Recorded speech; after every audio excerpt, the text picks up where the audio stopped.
ಸ್ನೇಹಿತರೆ, ನಮ್ಮ ಭಾರತ ದೇಶದಲ್ಲಿ ಹೋಳಿ ಹಬ್ಬವನ್ನು ತುಂಬಾ ವಿಶೇಷವಾಗಿ ಆಚರಣೆ ಮಾಡ್ತಾರೆ. ಇಡೀ ದೇಶದಲ್ಲಿ ಆಚರಿಸಲ್ಪಡುವ ಈ ಹೋಳಿ ಹಬ್ಬವು ಅಲ್ಲಲ್ಲಿನ ಸಂಪ್ರದಾಯಕ್ಕೆ ತಕ್ಕಂತೆ ಆಚಾರ ವಿಚಾರಗಳು ಕೂಡ ಬೇರೆ ಬೇರೆಯಾಗಿರ್ತದೆ. ಅದೇ ರೀತಿ ತುಂಬಾ ವಿಶೇಷವಾಗಿ ಹೋಳಿ ಹಬ್ಬವನ್ನು ಆಚರಿಸುವ 2 ಜನಾಂಗಗಳ ಬಗ್ಗೆ ಇವತ್ತಿನ ಈ ವಿಡಿಯೋದಲ್ಲಿ ತಿಳಿಸ್ಲಿಕ್ಕೆ ಪ್ರಯತ್ನ ಪಡ್ತೀನಿ. ವಿಡಿಯೋವನ್ನು ಕೊನೆವರೆಗೂ ನೋಡಿ.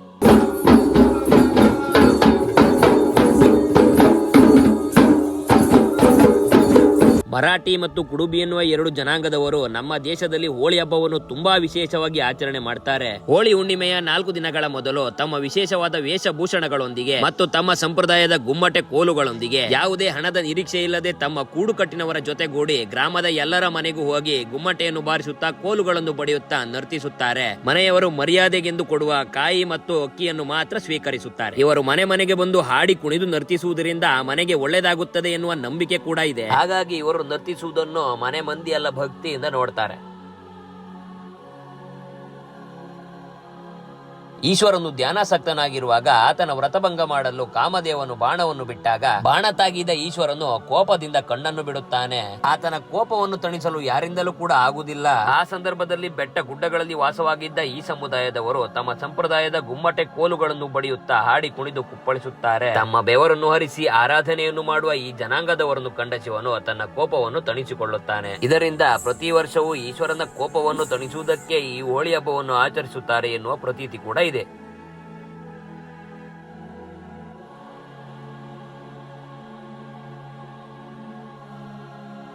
ಈ ಕುಡುಬಿ ಸಮುದಾಯದವರು ಮೂಲತಃ ಗೋವಾ ಪ್ರದೇಶದ ಮೂಲ ನಿವಾಸಿಗಳಾಗಿರ್ತಾರೆ. ಸುಮಾರು 15-16ನೇ ಶತಮಾನದಲ್ಲಿ ಪೋರ್ಚುಗೀಸರ ದಬ್ಬಾಳಿಕೆಯಿಂದ ಬೇಸತ್ತು ಗೋವಾದಿಂದ ಕರ್ನಾಟಕದ ಕರಾವಳಿ ಪ್ರದೇಶಗಳಿಗೆ ವಲಸೆ ಬರ್ತಾರೆ. ಕೆಲವರು ಕೇರಳದ ಕೆಲ ಭಾಗಗಳಿಗೆ ಹೋಗಿ ನೆಲೆ ನಿಲ್ತಾರೆ. ಈ ಕುಡುಬಿ ಸಮುದಾಯದವರ ಮನೆ ದೇವರು ಮಲ್ಲಿಕಾರ್ಜುನ ದೇವರಾಗಿದ್ದು ಗೋವಾದಲ್ಲಿ ಇವರ ಮಲ್ಲಿಕಾರ್ಜುನ ದೇವಾಲಯವನ್ನು ಕಾಣಬಹುದಾಗಿದೆ. ಕುಡುಬಿ ಎಂಬ ಪದದ ಮೂಲ ಅರ್ಥ ಕುಲುಮಿಯಾಗಿದ್ದು, ಕುಲುಮಿ ಅಂದರೆ ಕೃಷಿ ಎಂದರ್ಥ. ಇವರು ಮೊದಲಿನಿಂದಲೂ ಕೃಷಿಯ ಮೇಲೆ ಅವಲಂಬಿತರಾಗಿದ್ದು ವಲಸೆ ಬರುವಾಗ ಕೂಡ ತಮ್ಮ ಕೃಷಿ ಉಪಕರಣಗಳನ್ನು ಹಿಡಿದುಕೊಂಡೇ ಬಂದಿದ್ದು ಇಲ್ಲಿಯೂ ಕೂಡ ತಮ್ಮ ಕೃಷಿಯನ್ನು ಮುಂದುವರೆಸಿದ್ದರು. ಇವರು ಹೋಳಿ ಹಬ್ಬದ ಸಮಯದಲ್ಲಿ ನೆರೆಗೆ ತೆಗೆದ ಸೀರೆಯನ್ನುಟ್ಟು ಉದ್ದ ತೋಳಿನ ಅಂಗಿಯನ್ನು ಧರಿಸಿ ಕಾಲಿಗೆ ಗೆಜ್ಜೆಯನ್ನು ಕಟ್ಟಿಕೊಂಡು ತಲೆಗೆ ಬಿಗಿಯಾದ ಮುಂಡಾಸನ್ನು ಕಟ್ಟಿ ಕಾಗದದ ಹೂವಿನಿಂದ ಸುತ್ತಿಕೊಳ್ಳುತ್ತಾರೆ ಮತ್ತು ಭೀಮರಾಜ ಹಕ್ಕಿಯ ಗರಿಯನ್ನು ಅದಕ್ಕೆ ಸಿಕ್ಕಿಸಿಕೊಂಡು ಅರ್ಧನಾರೀಶ್ವರನಂತೆ ವೇಷವನ್ನು ಧರಿಸುತ್ತಾರೆ.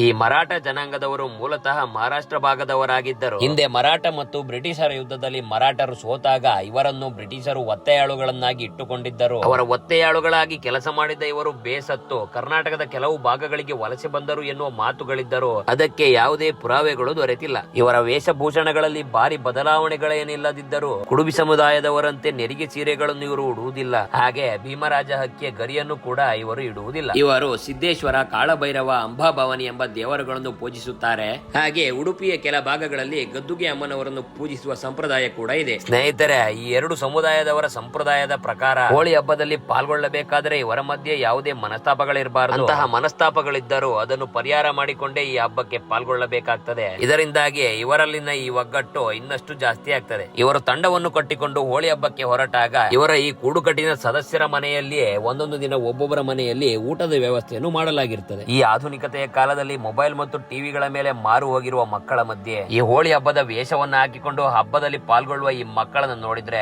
ತುಂಬಾ ಖುಷಿ ಆಗ್ತದೆ. ನಮ್ಮ ಮುಂದಿನ ತಲೆಮಾರುಗಳು ಕೂಡ ಇಂತಹ ಒಂದು ಆಚರಣೆಯನ್ನು ನೋಡಲು ಅವಕಾಶ ಇದೆ ಎನ್ನುವ ನಂಬಿಕೆ ಮೂಡುತ್ತದೆ. ಇದೇ ತರ ಇನ್ನಷ್ಟು ಇನ್ಫಾರ್ಮೇಟಿವ್ ವಿಡಿಯೋಸ್ಗಾಗಿ ನನ್ನ ಈ ಶಿವಕುಂದಾಪುರ ಯೂಟ್ಯೂಬ್ ಚಾನಲ್ ಅನ್ನು ಸಬ್ಸ್ಕ್ರೈಬ್ ಮಾಡ್ಕೊಳ್ಳಿ. ಇನ್ನೂ ಹೆಚ್ಚಿನ ಕುತೂಹಲಕಾರಿ ವಿಷಯಗಳನ್ನು ನಿಮ್ಮ ಮುಂದೆ ತರಲಿಕ್ಕೆ ಪ್ರಯತ್ನ ಪಡ್ತೇನೆ.